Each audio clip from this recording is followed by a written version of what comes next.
Ladies and gentlemen, can I please have your attention? I've just been handed an urgent and horrifying news story. And I need all of you to stop what you're doing and listen. When you're an athlete, you know how hard the grind is and you know how much time it actually takes. And like for Kit, like we were in the same boat. Like he's from Australia, like, but it was like when he started, there was no big jiu-jitsu names there, and the same here for me in the West Coast. There was nothing. Like, so he's the tier 1 from there, and like for me, I'm the tier 1 from the West Coast. Like, so we grew. So it's pretty cool that we can. This day, like when I started jiu-jitsu, I was watching like who's Kit Dale? Oh, he's the famous guy, you know. And like now I get to fight him, you know. And and like you can't be mad at somebody that you really tried to. You really tried your best, you know. Like we left it on the mat, and you know. You just have to smile, and next time I'm gonna beat his face in. Before I get my face beaten in. I mean, I treat people how they treat me, and like Tommy said, as I was coming up, I used to speak to him, and I was watching him as a purple belt, and he's been nothing but respectful and nice to me, and so I give him nothing but respect, and I try and be nice back to him. With the competition, I don't have any. Even if I don't like them, I try not to be emotional at all with that. For me, it's a game, and the game is to one, have fun, and two, win. And the third one is to try and put on at least a decent fight for people to watch. So I try not to get emotional during it. All of my battles are internally. It's always about trying to believe in myself. And there's many battles that go on. Like at the back here, I'm sitting there and I'll start thinking about Tommy, and I think, man, Tommy's arms are looking big, man. He's looking good. I'm like, shit, he's gonna beat me. Look at that, man. I don't blame you. So it's a massive internal battle for me. So I try not to have any kind of animosity, even if I don't like them as a person. I try not to think of it that way. But in the end, it's a game, and you're both out there to try and do your best. And then afterwards, it's the things you remember is like the experiences you had with the people. That's the one thing I remember out of the 10 years of jiu-jitsu is all the fun times I had, like whether you do Abu Dhabi and you'll hang out together, or you come here to Norway, train, and then hang out together, or Tommy goes to the saunas in LA in West Hollywood and hangs out with those guys. It's all the same thing. The reason I have these biceps, I always pick up something new. Because it's fighting, you're always going to be bound to do mistakes. And like I pick up some stuff, like I see, like when we're human, we're born to do mistakes. So like even if I do my guard 10,000 times, I'm going to be punished by the little mistake and capitalize on that small margin of error I had, and he managed to get the pass, man. And I'm going to take this back home, and I'm going to, okay, how can I prevent this from happening again? And that's how you learn. That's the only way you can learn. You're going to have to be down to be able to see up. The thing with jiu-jitsu, there's a lot of calculated risks.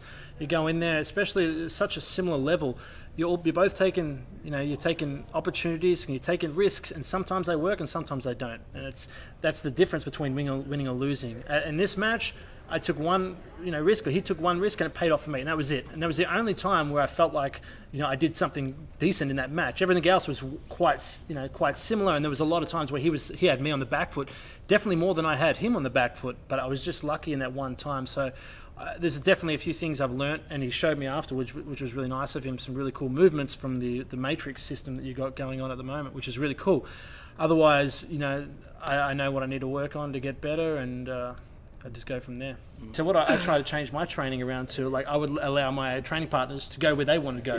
So then it forces me, okay, we're here, let's work from here. And now I feel quite comfortable in almost I've got my favourite areas, but there's not one area where I feel like there's nothing I have. There's something, there's always something, Yeah, you need to know how to swim in deep waters, you know, because like for me, like I said, like you need to be water, like Bruce Lee said, you need to be water, you need to be able to flow, like, and when you get to the position, you need to crash, you need to know how, you need at least to know like the basics of every position, like not every position, but you need to have some key positions where like you have your A game, of course, like for me it's the collar and sleeve, I know everything I need to know from the collar and sleeve, but like, man, sometimes the guy's gonna be breaking my collar, and like now I have just a sleeve, I can't just play with it, and I have to play with the grabbing his foot, or spider guard, or whatever, you need to know like what combines pretty well, and like when you get this, I think that's like for both me and you, like I said, like we didn't have that much like in the jiu-jitsu wise, and that's what made us go up in level, because if you're just focusing on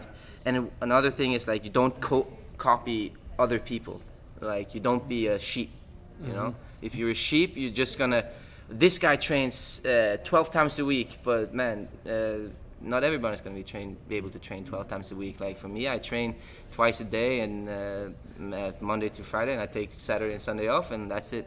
And sometimes I take even just train once a day.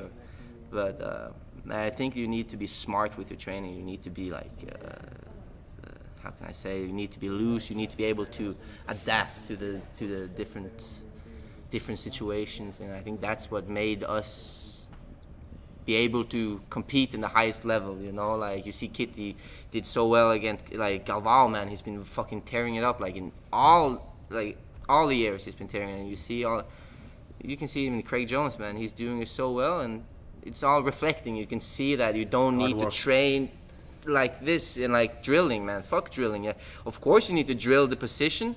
Like you need to know the move if you're a beginner, because you need to know that if I see a new armbar, of course I'm going to drill the armbar, but then after I drill the movement, then I'm going to put it into the system of active drilling. Like we have active drilling, like because that's we don't have the luxury of training, like having fucking 100 high-level training partners every day that you can train with and get all like a 10-time world champion you can ask every question to. We have to figure everything out ourselves. Tommy's from Norway, where jiu-jitsu is a lot smaller than most countries. You go to LA and you've got like Atos that's got 15 black belt world champions there. They've all come together. And you go to Brazil and they've got world champions. It's hard not to become a world champion when you're surrounded by that. But then when you see someone like Tommy and Espen on the outside by themselves, and they've become so good, and you got to think, man, what is he doing? Because he's doing something right. And you touched down on it, which I really like, is the power in discovering a technique is so much more than in being told. If I tell someone, you know, this is what I do, copy that, it's like I'm showing them the front of a book. But if they discover it themselves, it's like they've written that whole book. You have so much information. Like with you, when you were showing me before about the matrix system that you're using, you can see he knows everything about it. When they do this, when they do that, well, this is why I do this, this is why I do that.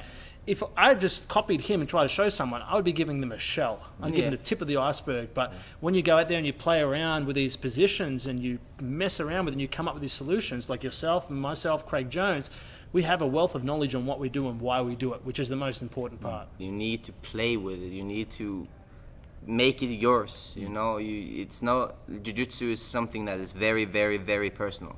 What I believe.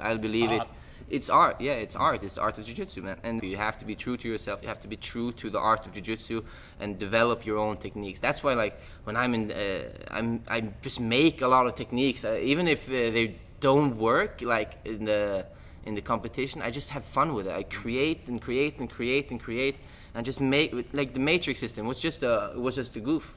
It was just a goof, and now you see like Espen, me, Vega, everybody's doing it in high-level competition, and we're hitting it. And like it all started as a joke, and now it's a reality.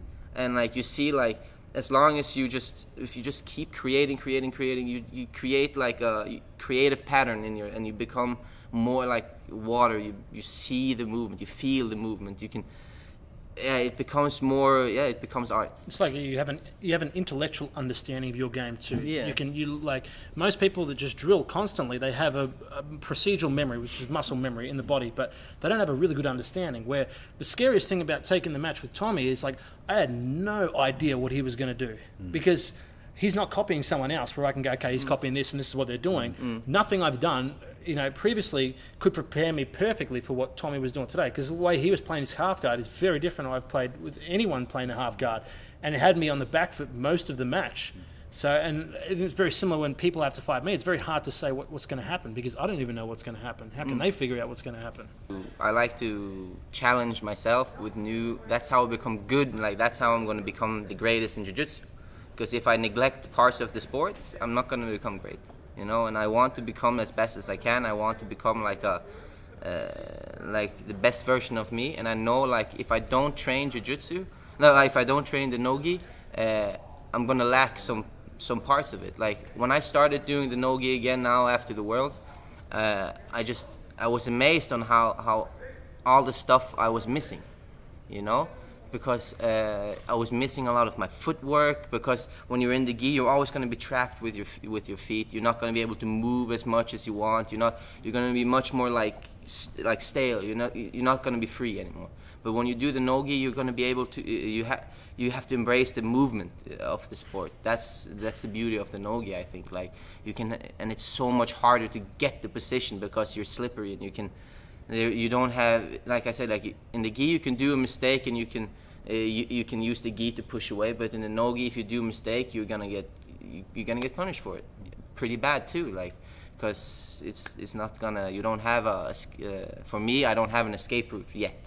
Like, and yeah, and for me, right now, I don't think you're gonna see that much of no-gi in the future, but as of now, like competition-wise, but I will be training it, and but I want to focus on winning. Like my long-term goal has always been win worlds in the gi, and after I do this, and I'm gonna go on and do my no-gi stuff, and I'm creating my base now, and in the future I already have the building blocks, and then it's just to put it together and create the system of my guard, you know. I want to get better in all levels of it, because for me, the fun things about jiu-jitsu is the dynamic problem solving and the learning new things. And I feel like if you stick to one base, you're limiting what you can learn from there. And I feel like when you're, like I'm doing a lot of wrestling now, I'm doing a lot of judo, doing a lot of jiu-jitsu with a gi, a lot of jiu-jitsu with no gi, because I feel like the more areas I open up to, the more things I can discover, and the more, you know, techniques and stuff like that, and I can learn. I feel like for me, it's a hunger for knowledge, so I want to leave myself open to as many things as I can. The only ones I don't leave myself open for at the moment is probably the boxing and the MMA. One reason is I don't want to have any brain damage when I'm older, and I already look like this. You know, I can imagine what you do with a few punches. So I want to do things like this because I feel like it's much better for my body and my brain for longevity. And because I'm 32 now, my body doesn't heal as well as it used to, and I want to make sure that I can keep rolling for years to come. So I want to try and stick away from anything that's going to hurt me. I'll probably do I will be doing some more gi comps coming up. I probably do more no gi at the moment than gi, mainly because back in Australia, training with Craig and Lachlan, they do a lot of no gi, and my fingers hurt with the gi, man. I don't know how you guys do it, play spider card. I'm trying to learn piano, man. That's ruining me.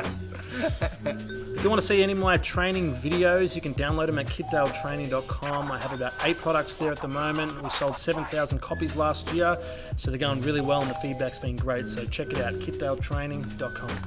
If you want to learn our way in the jiu-jitsu, go to wolfinghouse.com. You're going to be able to see our way of training, stretching, and all that. And we have a good content now, so make sure to go check it out. You can also follow me on Instagram, Langaker BJJ. You can go follow Wolfing House at Instagram or on Facebook, and yeah, make sure to follow us. And you can follow me at KitDale Official on Instagram and KitDale on Facebook. And you can follow me at Tommy Langaker on Grindr.